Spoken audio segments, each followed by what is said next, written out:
guaranteed no one's got the exact same one that you do, right? That already gets a layout of that. Then you're looking at your health history, your diet, your nutrition, your sleep patterns, your travel, your environmental exposures, your, just on and on and on. And very quickly, everyone is an N of one, very, very clearly. And so there's a lot to learn from each other's data. There's a lot of, common threads on any particular direction, any particular variable, any particular axis. What if the future of medicine isn't about treating disease, but unlocking the full potential of health? Dr. Nathan Price has spent his career reimagining the human body, not as a set of isolated parts, but as a living system, an orchestra of genes, behaviors, and environments, learning to play in harmony. In this episode of the DNA of Things, we explore how systems biology, AI, and self-awareness are converging to create a new vision of health, one where you become the scientist of your own life. This isn't just a conversation about the future of medicine, it's an invitation to redefine what it means to be well, to live long, and to live fully awake. Dr. Nathan Price, returning to the DNA of Things as we approach episode 100. Our first conversation, we introduced the age of scientific wellness for his book in collaboration with Dr. Lee Hood, who's also a DNA of Things alum. And in this episode, we are going to focus in on ushering in this age of scientific wellness by focusing on the final P of the 4 Ps, and that is participatory. A little bit more on Dr. Price first. He's a professor and co-director of the Center of Human Healthspan at the Buck Institute and Chief Scientific Officer at Thorne. Dr. Price builds operational digital twins and N of 1 platforms, notably the N of 1 analyzer and the virtual systems biologist, which we're going to hear about today. And these turn dense multi-omic data into individualized forecasts and combination-based interventions. His work is about moving systems biology out of the lab and into participatory practice, pilots, products, and payer-ready evidence. He returns not as a lecturer, but as a co-designer to help field, build, test, and scale prevention that helps families, clinicians, and applications systems worldwide. So, Dr. Nathan Price, welcome back to the DNA of Things. Thanks, Jeremy. Great to be with you again.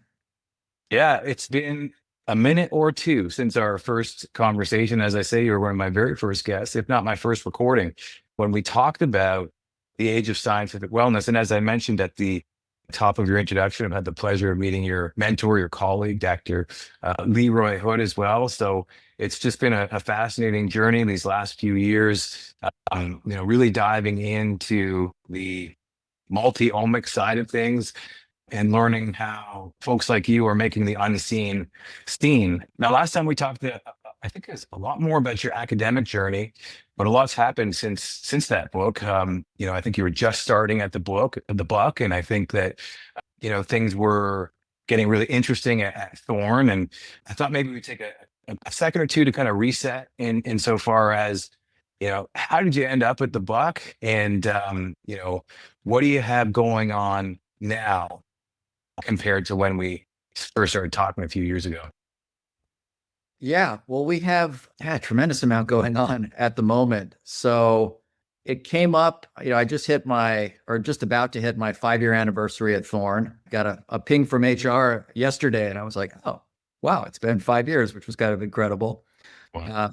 So that's been moving along, which I'm sure we'll get into a little bit.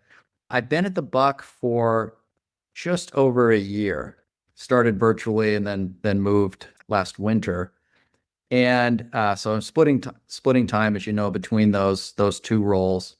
Yeah, the Buck was kind of interesting. I was debating about which I would do, if I was going to stay at Thorne or if I was going to go back into my academic lab. And I was chatting with the former CEO at Thorne, Paul Jacobson, and we were having there were a bunch of things we were thinking of spinning out back then at the time, and we were thinking about a number of things, and came up in conversation somehow. And I said, I have this opportunity to go, lead out a lot of human translation research at the Buck Institute. And he like stopped me. He's like, wait. The Buck Institute. He's like, that's the world's greatest institute on aging. And I'm like, yeah, I know. And he's like, take that job. And I was sort of surprised because I was like, I thought you weren't trying to get rid of me because we had just sold Thorne to L. Catterton a little bit before, and uh, and and that he's like, no, he's like, it's great for us, and like you can get back into science in a big way, and you can, and he's like, it's actually, mostly a lot of what I do at Thorne is they want, deeper insight on the science side. They want to know what's happening in the world. How do we tie these things into deep aspects of aging and so forth. And so, from his perspective, he's just like, hey, it's better he's like, please, go take the job, take half your time and go to the Buck. And so he was incredibly supportive of that. And then even after he left, we had with the acquisition by L. Catterton and so forth, we ultimately had a new CEO come in, Colin Watts, and Colin has been incredibly supportive of all this, as has the team at Catterton and so forth. And so it's really let me go through a transition period of not only continuing in my role at Thorne, but really launching this new lab at the Buck. And so I'm about a year in. As I was telling you, I think the lab has really grown a lot this year. I think we've got 18 people in there in the lab now. And we have some just absolutely incredible people in the lab. I reached out to some of the best people I've ever worked with in my career before. Andrew Magis, John Earls, Noah Rappaport, who all joined up. They had been with me since in some of their cases in the Aravale days. John and Andrew were the two primary developers of Aravale. John's been with me now for 16 years across 5 organizations. Keeps moving with me, which has been fabulous. He just moved to the UAE because of our new partnership that we just established out there. So he just moved there like a couple of days ago. I just talked to him for the first time this morning. We've had some incredible people join the lab. Sherry Zhang, if you know her, who's the founder and CEO of Genopalette, new genomics company. She's moved into the lab now and is helping. She's my executive director now for external strategy and partnership. She's helping us work on a bunch of different things. Bartek Nagel, who really helped build the genomics pipeline for Inside Trackers, joined the lab. Gavin Ward-Cavanis, who's a terrific leader from the EPA. They just had some downsizing of their discretionary research, and was fortunate enough to get him to come. He's here to the Buck.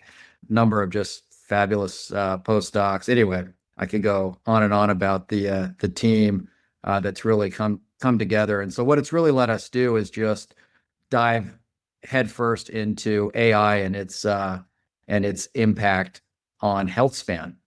And so that's the area that I'm just super passionate about. So we've launched an AI system at Thorne. It's on thorne.com now, where people can get access to information that they might want related to the supplements and things like that Thorne does, along with the lifestyle recommendations. It comes from a big library of information. And then on the Buck side, we're really diving deep on, as you call it, or as I've, this N1 analyzer, which we'll talk about, supported by this $52 million award from ARPA-H, which is done with Lee Hood and some other people here as well. And it's just allowing us to dive in big ways. And I'm sure we'll talk about details around all these kind of things. But yeah, just a tremendously exciting year, and just a lot going on with both hats. Sounds like a whirlwind, and it's not both hats. I mean, it sounds like there's a third hat that's come in with this UAE expansion, because that's new compared to when we last. The UAE expansion is very new. That's basically an outpost of the Buck. So we've partnered with the Institute for Healthier Living. We'll publicly announce that in the not too distant future in a more formal way. But yeah, we're working with Dr. Nicole Surratt out there, who's really been a visionary. It's joint with the Department of Health. It's been a lot of back and forth in terms of getting that all in place, but super excited about that partnership. As I mentioned, John Earls from my lab's now moved out there. to the UAE. We'll establish a presence. So we'll have part of our lab will be located in the UAE, just like, most of it is currently in California. But yeah, I expect that relationship will deepen a lot over time. And we're really excited. The Emirati population is very forward looking. The leadership there, right? They've sequenced basically almost all the Emirati citizens. They've done 900,000 of the planned million, right? Is ongoing. So they're almost done with that. And they really want to figure out how to deploy that meaningfully into healthcare. They've got an incredible EHR system, Malafi, that they have built out.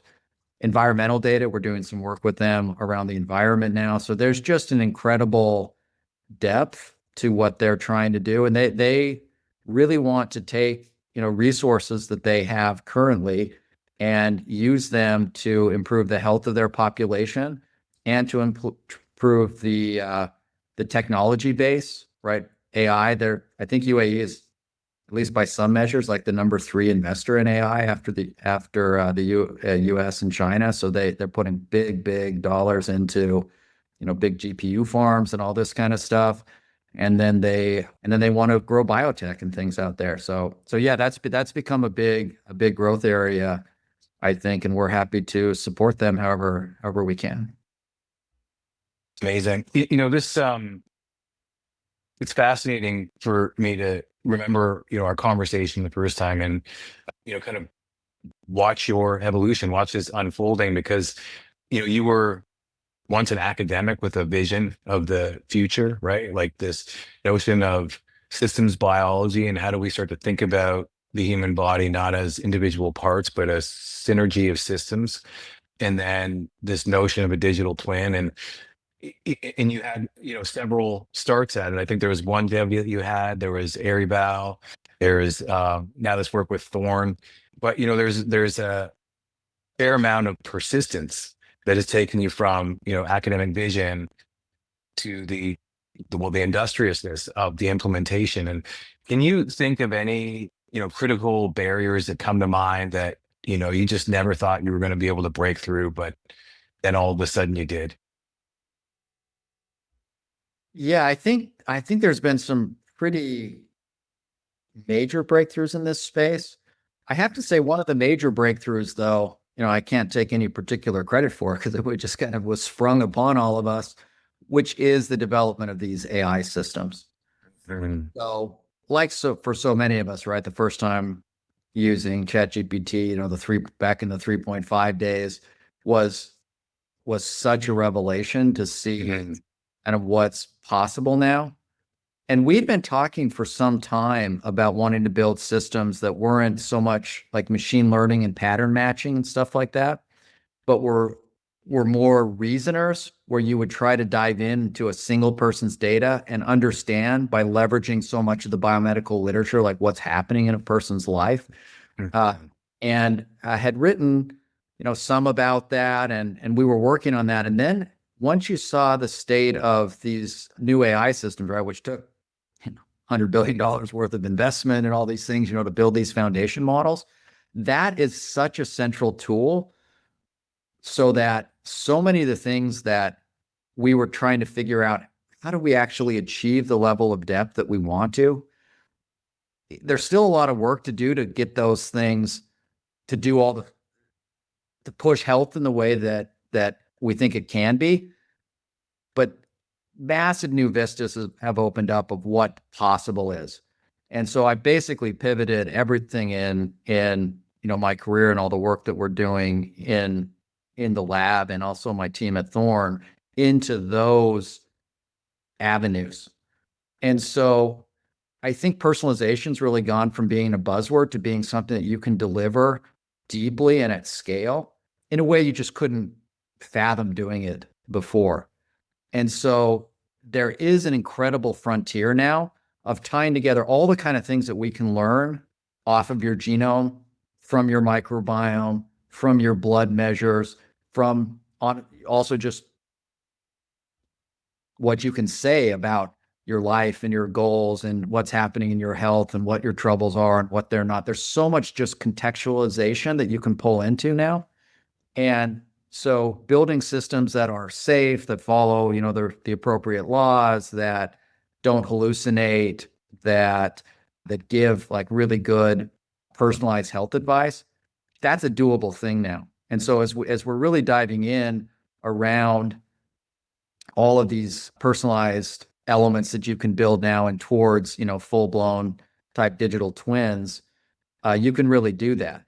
And I mean, that just was not possible when we started in this field, God, 12 years ago, right? We didn't have tools like we do now. So the world has just advanced so much further.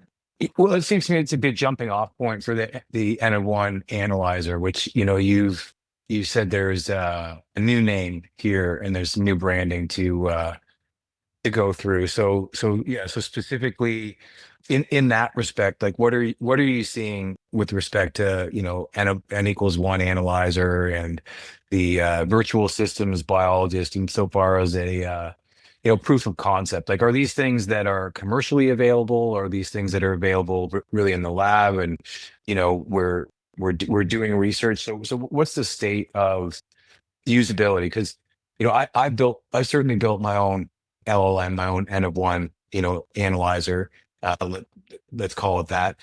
And I want to share a little bit what I'm learning there, but I don't think that what I built is on the level of what it is that I think you're envisioning. Insofar as, well, there's probably a garden variety of models that you guys have built, right? And so there's a layer of contextualization and let's say scientific rigor that you're encasing. And then also there's the context of the individual. So I'd imagine there's some kind of infrastructure robustness that you're building as well. So what's the state of commercial readiness at this point? Yeah, I'll answer that in a few different stages because we're kind of aiming at different pieces. Yeah. So since you bring up, a commercialized version, something that people use. So on the Thorne side, we have built out, as I mentioned, this Thorne AI Advisor, or Taya, and that is available to anyone who wants to use it on thorne.com. It's free. And that is a narrowly focused AI system in the sense that it really exists to answer wellness related lifestyle questions and to help people identify supplements that might be useful for them, or analyze a stack, or do kind of anything you want. So we've seeded that with a lot of depth of content, right, that Thorne has really been doing for the last 15 years. And then we had to build a whole variety of systems to push hallucinations down to virtually zero, very, very close to zero. And then, a whole bunch of aspects like that. So if people want to try that out, and especially if they're logged in, if they have a thorne.com account, if you're logged in, you can ask it questions related to things that you've done in there in the past, and it will have some memory. If you're not logged in, it's totally anonymous. You can use it. And then once that session is over, after a short period of time, then that information just goes away and it's not tied to you in any way. So you can use it both anonymously, or if you want to use it with a memory, you can do it that way. So there are certain pieces, different elements, and that's not unique, right? Like a Whoop, I love the Whoop AI system, right? I love to use that one in the morning. You can ask it questions, right? That exists. There's all these pieces that are existing, kind of a little bit like islands right now, not all tied together, but there's lots of these AI systems that you can start to do that with, including ChatGPT or Grok or Gemini or any of those on their own. They're really not bad, right? You upload a lot of your test data. They're pretty good, right? Already. So there's a lot you can do there. Now, as we go towards what we're really building on the Buck side, which is where we're trying to go, much deeper as a research project. So we called this thing the N=1 analyzer when we applied, for ARPA-H and funding there. And the idea there is really to say, if I have thousands of measurements about you, what can I say about your biology, your health trajectory from just a reasoning standpoint? This gets us at truly personalized medicine because you can actually look at what are all the proteins that are changing, or the metabolites that are changing, and what do we know about them, and try to infer a bunch of biology. Now, there's a lot of complexity there, and so that is very much still a research project, but something that we're pushing out there in a big way, and it's getting stronger. Now, what we're doing in the shorter term, and this is going to be part of a program that I'm spearheading with Yisheri Zhang, who I mentioned, who's joined the lab, which is something we're calling healthspan horizons. But there's two elements within that we're pushing at the Buck, or developing at the Buck. The first is what I'll call healthspan compass. So healthspan compass is a personal advice engine with AI. So that leverages some of the large language model tools, but importantly, it also computes all kinds of different statistics and analyses and comparisons and health scores, many of which we developed, over the last 12 years, and some that we get from research that's out there in the public. But basically, it will go through and assess what's happening in your particular issue. So I mentioned, I gave a talk at TED AI a short while ago. It'll come out publicly in the not too distant future.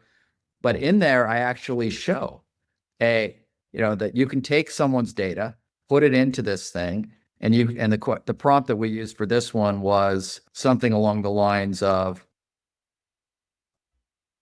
find my, biggest areas of worry and tell me what I can do over the next 12 weeks to make the biggest impact. It then will start to go through and it will compute. It'll compute polygenic risk scores, so genetic risks for different things. It will go in and compute blood measures. It will compare your blood measures to the polygenic scores.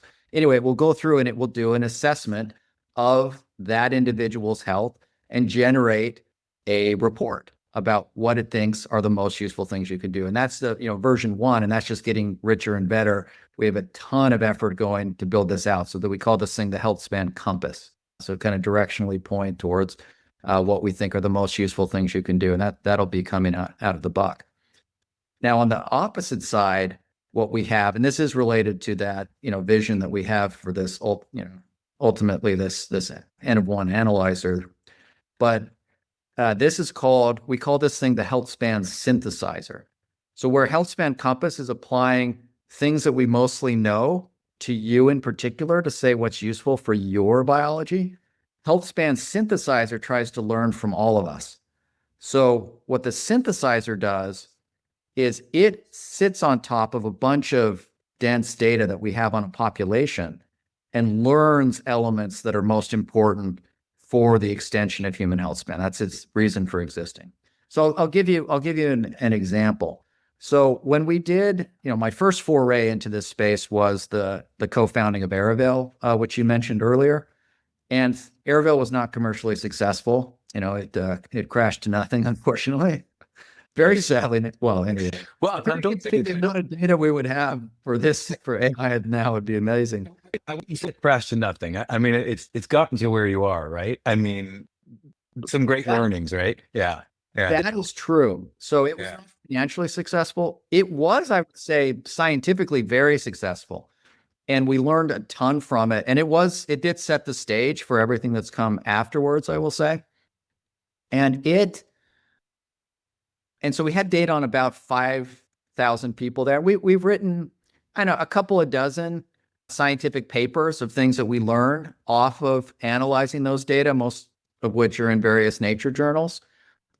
But the point that I want to make here is every one of those papers was a deep dive by a grad student or a postdoc, right? Some researcher or a team of researchers that spent 1 to 3 years of their life, like diving in and going through the details and I'm coming up with some nugget that was of interest. We talked about a bunch of those last time, right? Like we're able to show that whether or not you could lower LDL cholesterol by lifestyle. Turned out you can predict that from the genome, right? The microbiome has a big impact on the efficacy of statins, et cetera, et cetera. So all kinds of interesting things.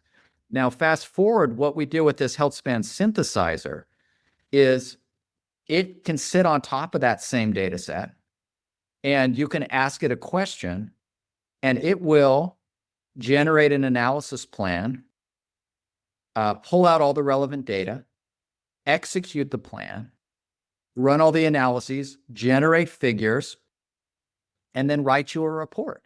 So in other words, you can take that whole process and automate it. Now it's version 1.0. We're going to make this, smarter and deeper and so forth.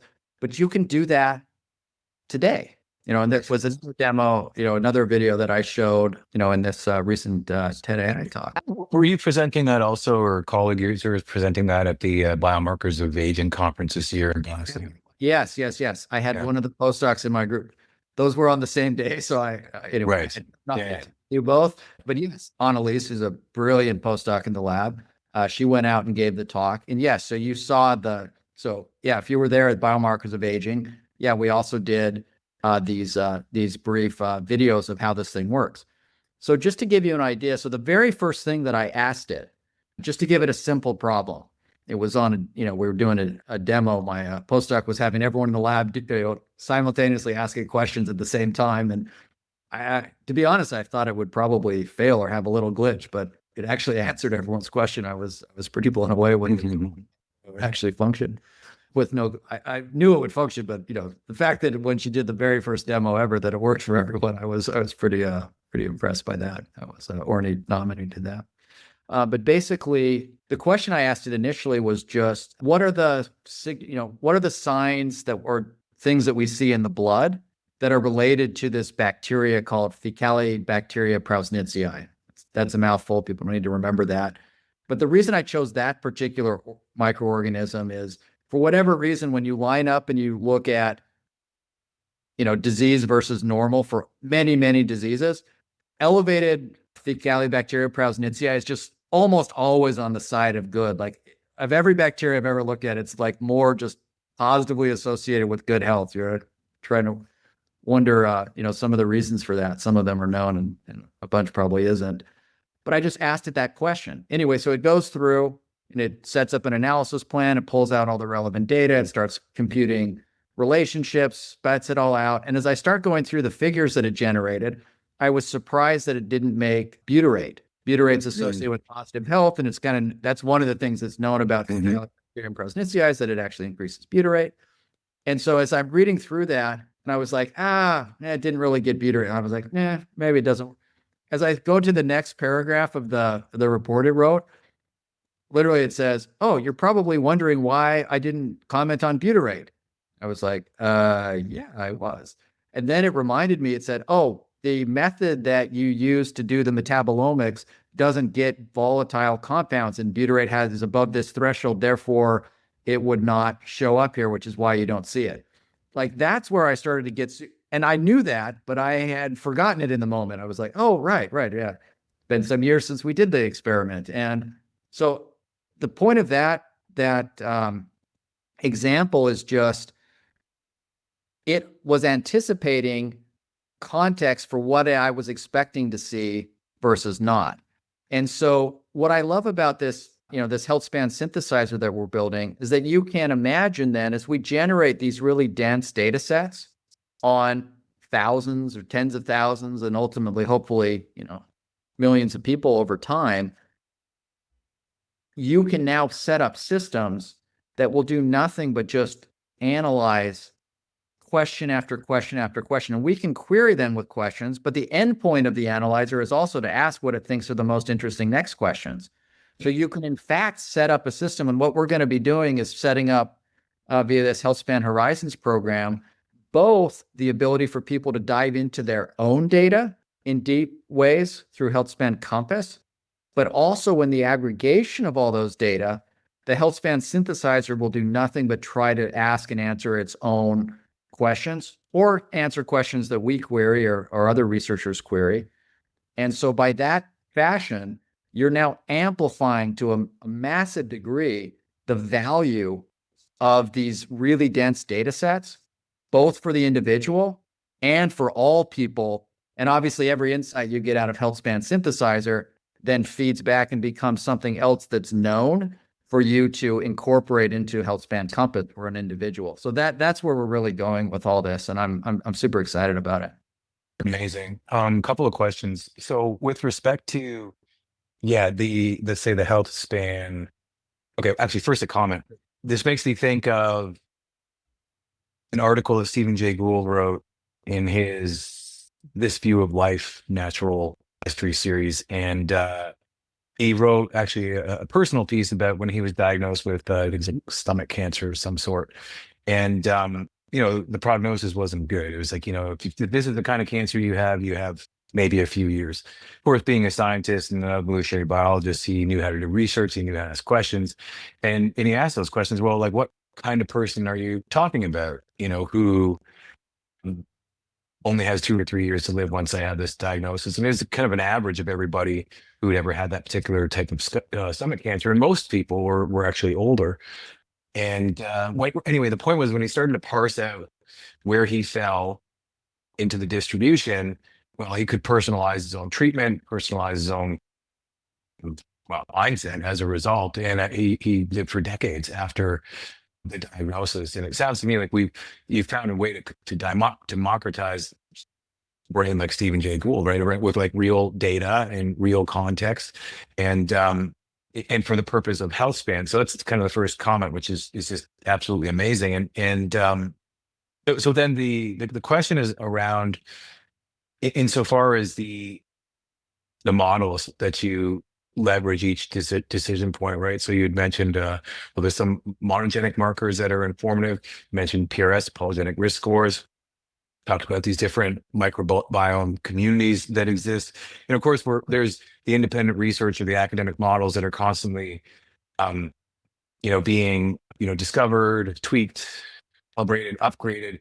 Is there a way, for you to kind of access other locally available models, thinking about like a model garden variety, for example, so that the models that you're actually considering are specific to you and truly, I suppose, interdisciplinary insofar as their connection to other researchers? And is there a channel to connect those researchers to this healthspan horizons program that you're building? Yeah, we'll definitely get ways for people to connect, built out, and people can watch for this more emerging, over the next year or so, where we'll have, we're kind of just rapidly building out, the first beta, the ability to plug people in and so forth. I do think that as we imagine models going forth in the future, and this is where we are starting to build already towards, what we might call digital twins and so forth, is everyone's kind of going to have their own model, right? It's influenced by what everyone is, but your trajectory becomes incredibly unique very fast. Yeah. Right. Because no one else has the combination of factors that you do, right? They share, you think about a handful of things, everyone shares some things in common, right? We have a lot of commonality as humans, but the more that you start to personalize, well, like what are all, what's your relative risk for all the different diseases just from your genome alone? Guaranteed no one's got the exact same one that you do, right? So that already gets a layout of that. Then you're looking at your health history, your diet, your nutrition, your sleep patterns, your travel, your environmental exposures, your just on and on and on. And very quickly, everyone is an N of one, very, very clearly so. And so there's a lot to learn from each other's data. There's a lot of, common threads on any particular direction, any particular variable, any particular access. But the more that you start to incorporate lots of different pieces of information, that becomes unique to you. And so I think what's going to emerge, and what I hope, is that every person that wants to can really be at the locus of their own health information, right? This is really the essence of participatory that we're talking about, where, you might have different AI systems, right? And maybe one of them, comes from, a wearable company, and another one comes from a supplement company, another one comes from your doctor, and another one comes, but what you really want is those things talking to each other and coming into some central agent that actually understands you. Goals, what do you want at health? How are you trying to extend your health span? And that is things that we are looking at, within this healthspan horizons framework, is actually partnering with a lot of these different kinds of companies, for example, to try to help a person say, okay, yeah, I want to be at a central have a system that allows me to like plug into as much of this kind of information as I can. And there's going to be a lot of those things that are, that are going to emerge, and there'll be different hubs that will emerge. You got to think that, some of the big tech companies are definitely going to be doing these kind of things, for example. And so it's going to be a fascinating time, but it's already just so true that the level of depth of information that you can get at now, I mean, to compare it to 3 years ago, right? I mean, it's like,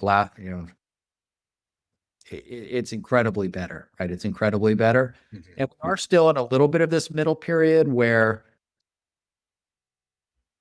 you've still got to check on certain things. You've got to be savvy about how you ask and answer questions. You can't take everything on face value. You've got to follow up. But that's true in human conversation too. Right? There's no perfect mode of conversation. There's always caveats. There's always, things that you say strongly one way, and it's like, yeah, but there's also some caveats the other way. We all kind of understand that. It's the same with the AI systems, but the ability even to just go back and forth. Because in the consumer space before, of course, you had to take all these data and then you build this static report. And there were always issues with that. Or you'd have to build a decision tree. And it's almost impossible to anticipate, or it is impossible, I think, probably provably so, to anticipate all of the things that someone might ask in all the different combinations, such that, what you're saying always makes total sense, right? And there are always limitations to this. So even just the fact of getting away from those kind of static reports into these AI systems, just the fact that you can ask a follow-up question like, yeah, you said to do that, but yeah, that doesn't actually work for me because it's, against my culture, or that's a kind of food that I just really dislike, or I have an allergy to it. I didn't tell you that before, or whatever, right? Like there's just such an ability now to go context and have back and forth with your data that you can just dive into it just so much more deeply than you could, at least at scale, than you could before. Well, I mean, there's a couple of things there. I love that this notion that you said, well, everybody's going to be their own model, right? Their own N of one. And so then it really does come to the goal, right? Like imagine that we've all achieved a maximized health span, right? Then it's like, well, what do you want to do as a human, right? Then it becomes the other side of it. And that's where my mind immediately goes to, athletics, for example. It's like, well, if I want to break the 100-meter record, it's like, how do I do that? Right? And maybe this is probably this is me as a parent thinking like, how would my child do it? Let's say. And it's like, well, here's what's required, at least based on what we know of people who have done that previously. Now, the interesting thing is, and I've mentioned this before on this podcast, is even in something like the 100 meters, which seems to be the most homogeneous sport you could imagine, is like every single one of those athletes trains differently. And there's different ways of getting down that line, right? And that totally depends on their DNA, right? It totally depends on their training history, their injury history, where they happen to find themselves geographically, what access do they have to different training materials, right? So it really allows you to get out of that static report, and it's it doesn't just have to be sport, right? This can be anything. It's like, I want to be an astronaut, I want to be on the mission to Mars. Like, what needs to be true? If we know what that outcome state is, right? So I guess starting with health span is like, well, we define what health span is. I'd love to actually hear how you define that. And then insofar as the future state of a performance, are we going to use these models in the future? Because I think about, my air valve was Athletigen, way too early to be commercialized, but for all intents and purposes, we did the equivalent of 12 PhDs in 3 months when we started to look at the athletes' data. You know what I'm talking about? So it's like that still all exists as a resource, right? And that's actually probably something that we can talk about on a future show. That's for sure. Is there a performance version of this health span horizons that is waiting to be untapped? But for now, let's bring it back to that very definition. Is what is your definition of health span? That's, I guess, part one. And then part two is, do you see that definition evolving once we maximize it? Like, is there something else? Is it human performance? Yeah. So yeah, there's kind of a number of different concepts in there. So all right, I'll start with health span. Mhm. There are different ways that people define this. To me, though, I would say it is the number of years that a person gets to live healthy and happy. Mhm. The total number of such years, I guess, is what I'll say. And there's different ways you can define it, but to Mhm. me, that's what we really care about. Because when I first became a longevity researcher, it was interesting how often a lot of people love that. A fair number of people really hate that. It's kind of interesting, and I was kind of surprised by this when people say like, "Oh, I don't want to live longer," like, "Oh, but why?" Right? And Mhm. the reason, of course, is if you're imagining extending that awful period at the end of life that so many of us face, Mhm. they're like, "No, thank you," and I get that. Whereas if you're imagining the extension of your health span, I mean, the amount of time that you're healthy, and I imagine you don't want to die tomorrow. I don't, and I imagine you don't. Why? Because at the moment we're enjoying our lives on balance, right? And so you don't want to give that away.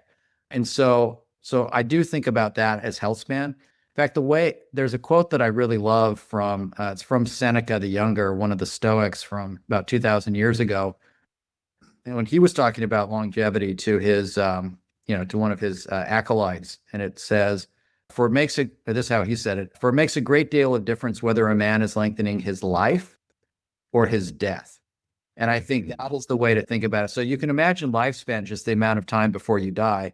But if you're really adding to those years in kind of agony at the very end, you're really just prolonging your death. That's not such an exciting thing. But extending your life, your healthy, productive life, your health span, that's an incredibly good thing.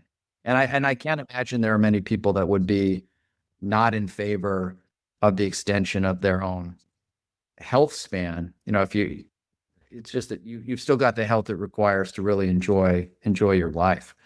So that I think is important. To the extent that that becomes extendable, as you asked, I mean, that's what we really want to understand. We know that it is extendable already, right? Mhm. Even just from the standpoint of doing simple things like screening for even just a lot of the disease stuff, would you right? Screen for cancers, take care of the things you can do for modifiable risk factors for Alzheimer's disease, do like exercise, eat well. Like there's all kinds of, so we already know health span is modifiable. What we don't know is, you know, and it's modifiable up till near lifespan. We know that that's on the table, at least for a lot of people. What we don't really know is, can you extend that health span to what we would consider today like some superhuman level, right? We don't know that because it's never been achieved. So we know that you can get, that extra decade of life, that's kind of something that, you can get those marginal years to be a lot better. That's basically not in dispute.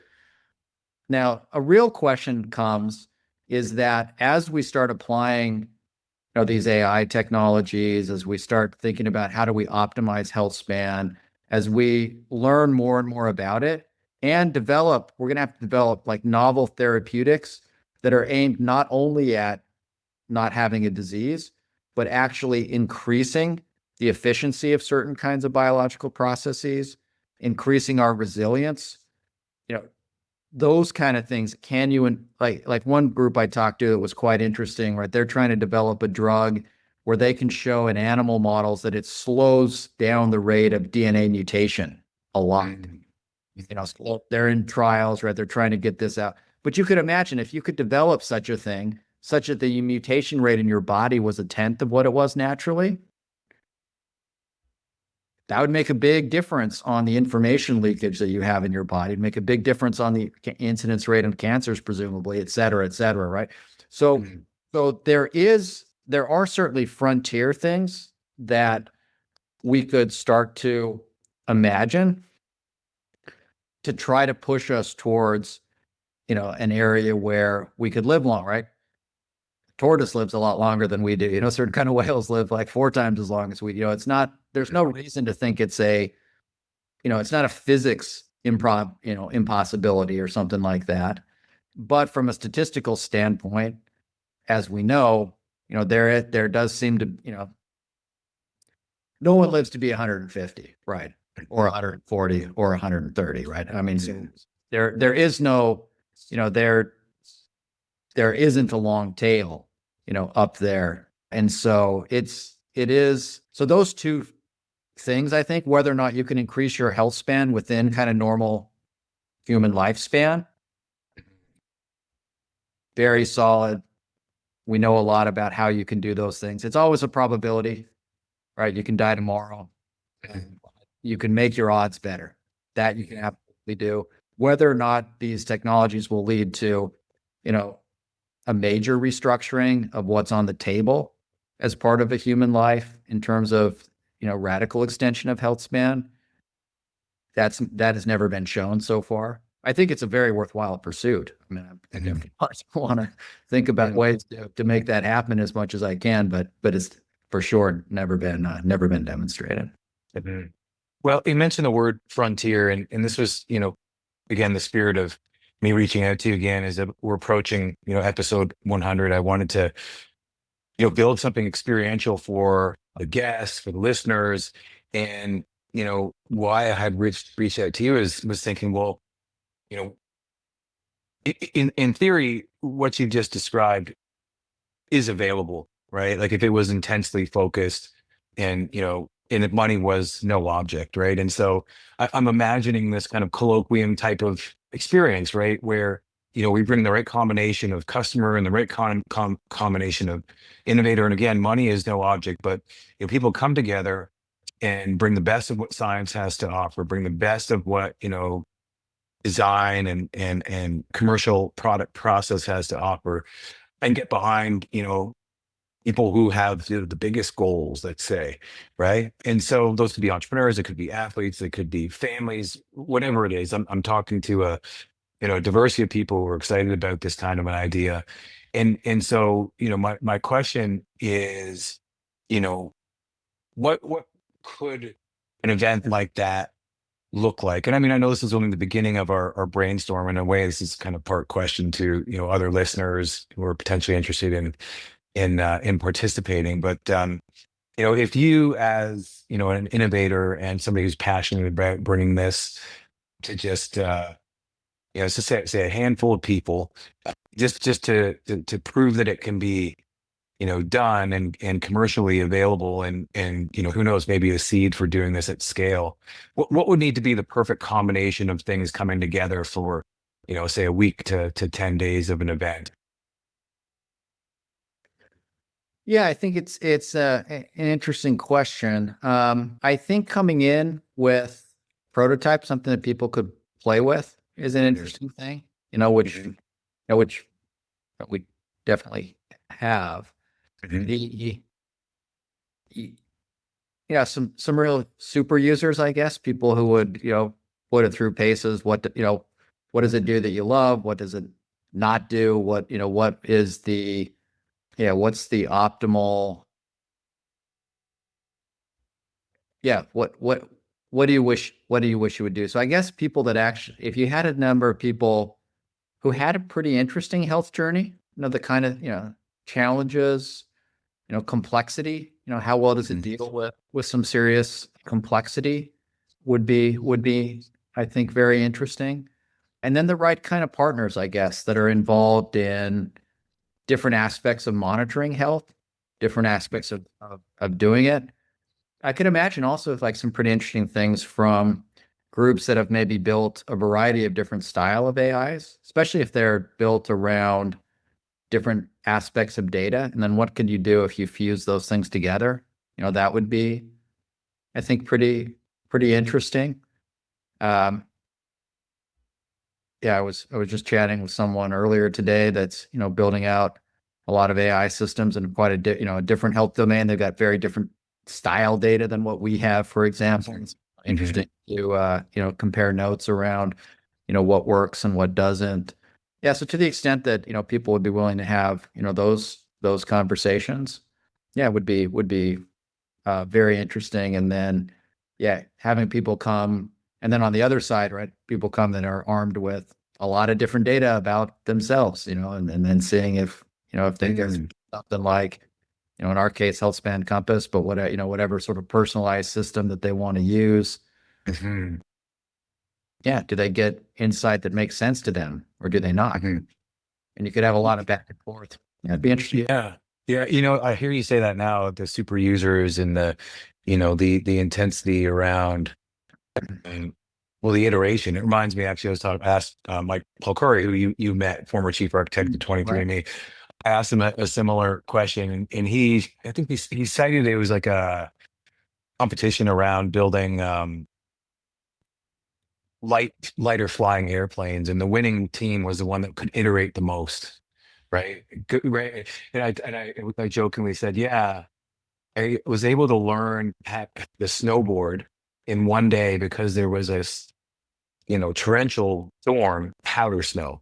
So it allowed me to fall like 1,000 times on the day with zero consequence, right? So I was able to find my balance. So that's a really valuable insight, though. Like what you said that I wasn't thinking about is the kind of customer who's going to get us to iterate quickly. And maybe there's this bring your own data type of customer as well, that can really help to iterate in context and come to an extent as a very advanced N of one user already, I think is what you're saying. Yeah, and it is interesting. I do like sprints, and we've done a number of them over the last year for sure. Because it is kind of fascinating how often you think that something is just going to take you forever to do. And then all of a Mhm. sudden you have a huge moment or something. You say, all right, we have 1 week, or a couple times this year, we have one day, to get, this thing done. And you just say, let's cobble together the best version we can do of this thing. And you're often kind of surprised at, if you just say, hey, we've only got a week to make this thing work and hack it to get, and don't worry about all the detail, right? You're gonna have to polish it, right? You're not gonna have something to release. Yeah. But sometimes it is a little surprising how much progress you can make if it's, a little bit quick and dirty and iterate on, Okay. yeah, what you can learn over a short period of time in a sprint. Yeah. Well, that's I use the analogy of like Iron Man's Jarvis, for the N of one, and it going back to like, I know this is only in a movie, but Iron Man builds his first Iron Man suit prototype in a cave with limited supplies, right? So, the urgency scarcity is not always an inhibitor, let's say. Yeah. Being able to write it in a movie script is a benefit, though. Yeah, that is It's true. not That is true. That is true. Look, I know we're coming up on time here, and I promised you 3 questions. If we could get through them, that would be awesome. Number one is, given everything we just kind of talked through, what's the one key message we want to get listeners to focus on? Number two, like who needs to hear it? And then number three, who would you nominate as my next guest? So, in terms of one message, I guess it has probably been a pretty dominant message today. Sure. I think the ability for any person who wants to now to apply deep intelligence to their own health journey, that is now accessible in a way that it just never was before. I keep coming back to the AI systems, but their potential for personalization is just so massive. And so even without super integrated programs, you can create something that's pretty great for yourself by just getting, testing of different kinds, monitoring, and utilizing, different AI systems in order to try to get real insight into what's happening and driving health. And I think it's a really fun journey to in on those things. So I think that's a big one. I think that's really applicable to anybody. And I think there's a tendency, at least this is how I found it in my life. I'm curious if other people find the same. I feel like when things are going really well, right? I'm in a groove, I'm exercising, I'm sleeping well, I'm doing, it feels like, oh, wellness is easy. I'm like, I'm just kind of, do the thing. And then as soon as it gets like toppled, you travel, your sleep then is terrible, and then you have, which causes some issues with your bowels, and then that's keeping you up because I don't know, like I feel like you get off kilter, and all of a sudden you're making all these trade-offs where problem A causes problem B causes problems, and all of a sudden it becomes so complicated where I think, how do I get myself back to where I was feeling good energy all day, every day? How I feel totally beat. And it's like, I got to work out, but how do I work out when I can barely lift my legs? I'm so tired, like, et cetera, et cetera. We're all kind of familiar with that. So I think, yeah, I think appreciating, the degree to which we can start to understand cause and effect and our own human behaviors and everything makes a huge difference. And then for nomination, there's many, many people I could nominate in terms of that I know. One person though, I'll stay close at home here. One person that you might really enjoy interviewing, I've actually mentioned her a couple times today, is Yi Zhang, goes by Sherry. She just wrote a book called The Founder Effect, which is really, really beautiful book. I edited it at one point. It is, so she has a really fascinating story of growing up in China as a piano prodigy and then going into science and then into entrepreneurship and eventually, founding a Genopalette, right? This nutrigenomics company. So she's got a pretty incredible journey and a lovely person to talk to. So anyway, there's one suggestion for someone that might be interesting. You might want to space her out for my particular episode, but it's an interesting one for coming up. Amazing. I will definitely follow up for the Sherry's intro if that's possible. I would love to host her. Dr. Price, this is far too short of an episode, but you've given me a lot of great things to think about insofar as the planning of this event.